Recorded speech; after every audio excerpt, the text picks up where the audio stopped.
Hey guys, Simon here from Growth Marketing Systems with an update on the market for the month of August for 2021. Let's jump in and take a look at some of the big headlines. Hey guys, so August 2021 monthly market updates in the digital marketing world and some headlines that have piqued my interest, and I thought I would share them all with you guys. So first up here we've got Facebook and the rebuilding of its algorithm to know less about its users. Interesting one, we'll jump into that first. Next up we'll look at the Messenger end-to-end encryption. It finally had it. Thirdly, we are going to take a look at Facebook, and is it finally time for Facebook to get Reels? That looks like it is coming to fruition. Thirdly, we're going to be looking at Instagram and them testing ads within the shopping tab on the app itself. Very, very cool for any e-commerce brands and e-commerce businesses out there. And then finally, we'll take a look at TikTok and its partnership with Vimeo and Canva, looking to really bolster, drive that video content creation platform, and providing small businesses and users with the ability to create really, really cool and engaging videos, because that looks like where everything is starting to head. But first up, let's take a look at Facebook and the algorithm. So it looks like they are doing a bit of work on that algorithm and rebuilding it and this is a quote from Facebook, to know less about its users. So an interview with Graham Mudd, who is Facebook VP, the Vice President of the Product Marketing for Ads. He has come out and said in an interview with The Verge, "We definitely see that ad personalization will evolve very meaningfully over the course of the next 5 years."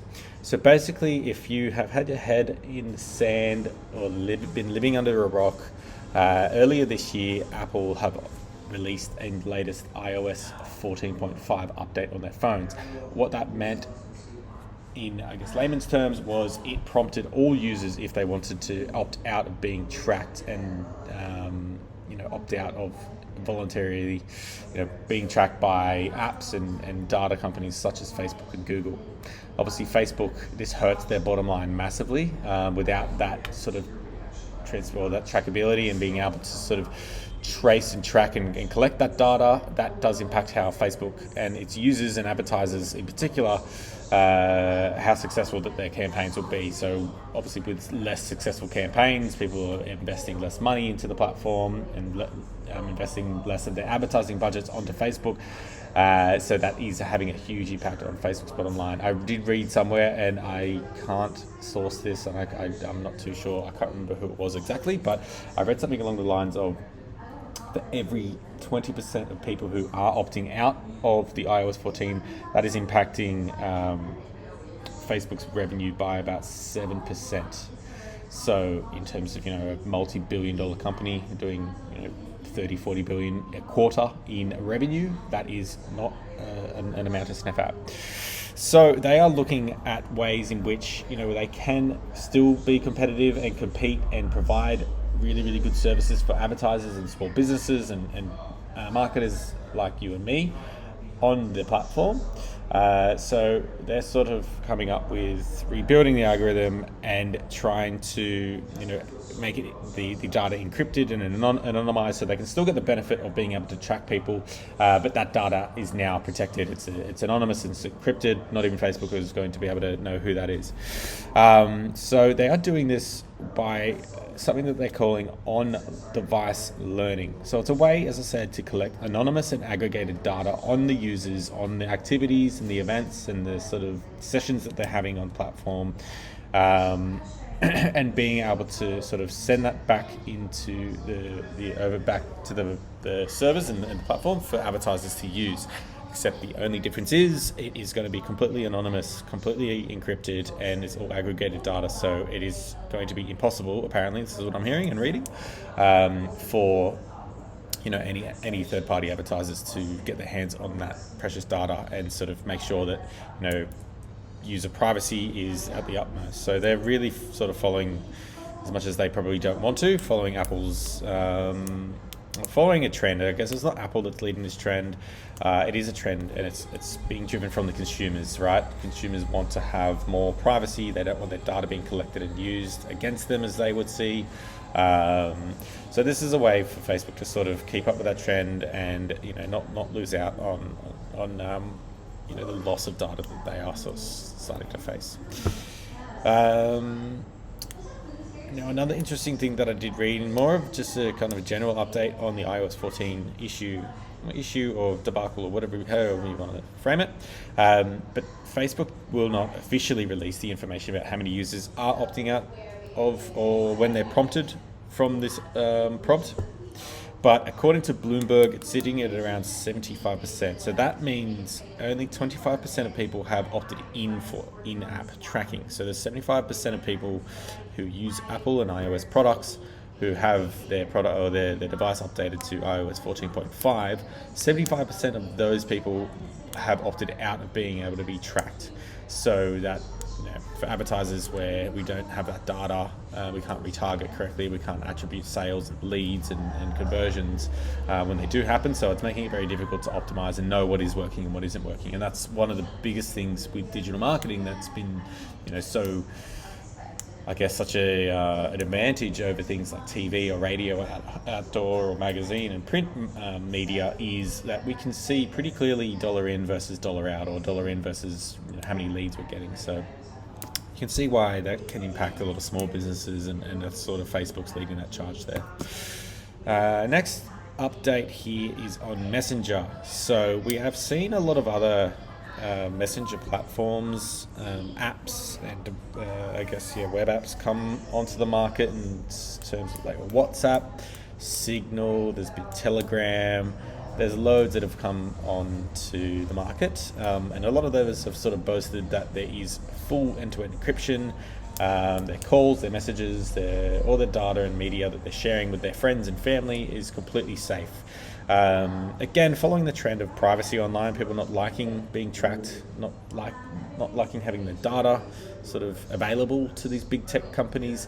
So that's obviously driven people to, and the need for these other types of apps. But Messenger has now introduced that feature as well. So there is the option to have an end-to-end encryption on all your calls. So that's for video, voice, video, text, back and forth. So that's coming to the platform. So it's sort of just evolving a little bit more and keeping up with the market. Next one we've got here are Reels. So Reels are obviously, if you've used Instagram, TikTok is blowing up, and it has been over the last couple of years. And this is the sort of formats that we're seeing massively. And Instagram, having a lot of growth, a lot of more people are using Reels. It's sort of an extension of Stories, or an evolution of Stories format. TikTok use this hugely, and they've done it incredibly successfully. It's one of the sort of, I guess, winning source that they have on their platform. But Facebook have just introduced that as well. So Facebook, you can now share Reels across Facebook, and this is, I guess, a bit of competition or in a way to combat sort of TikTok and sort of compete with TikTok at its own game there. So users will now be able to share, and brands, I'm sure this will be a placement and a format available to advertisers. Not too sure, I don't have any info on when that is happening, but at the moment it's just organic. But users can share their Reels from Instagram over to Facebook in a very, very similar way that you could previously share, posts, updates on Instagram. If you're posting a photo, you can post it directly onto your wall or into your profile on Facebook. Same with Stories, so how you can have that cross-platform synergy between Instagram and Facebook. Same will be happening for Reels. So quite a cool space there. I'll keep an eye on that and update you accordingly. Next one we have here is Instagram, and Instagram are looking at testing ads within the shopping tab of their platform and their app, which is huge for e-commerce brands and consumer brands who can really, really dial into that and run highly targeted, native-looking ads within the shopping tab. So think sort of similar to Pinterest ads. This is kind of, I don't know, I think of it very, very similar. Someone's shopping, they're in the shopping tab, they're obviously in that mindset, and they are in that discovery mindset. They're looking for a product, or they're just looking to window shop. So it's a really, really good opportunity to get your products and your services in front of people while they're in that mindset and in that receptive state. So this would be a really cool one to keep an eye on. But they're in tests at the moment over in the USA, and they've had some other tests in India and a few other little micro markets. It'll only be a matter of time before this is rolled out across Australia, New Zealand, UK, Europe, everywhere, no doubt. So that's in testing at the moment. So super exciting stuff there from Instagram. Now, the final update I have here is TikTok and its partnership with Vimeo and Canva. I just mentioned before that TikTok has sort of taken the world over by storm. Facebook are trying to compete with that by introducing their Reels. But it looks like TikTok are doing some really, really cool stuff. So we know the future of content is looking like it is video content. And it is the best that's what TikTok has really built its platform around, is sharing video content, making sort of really engaging and kind of fun user-generated content. So they are partnered up with Vimeo and Canva as an attempt to help small businesses and advertisers on TikTok, streamline those two main areas of ad production and ad creative.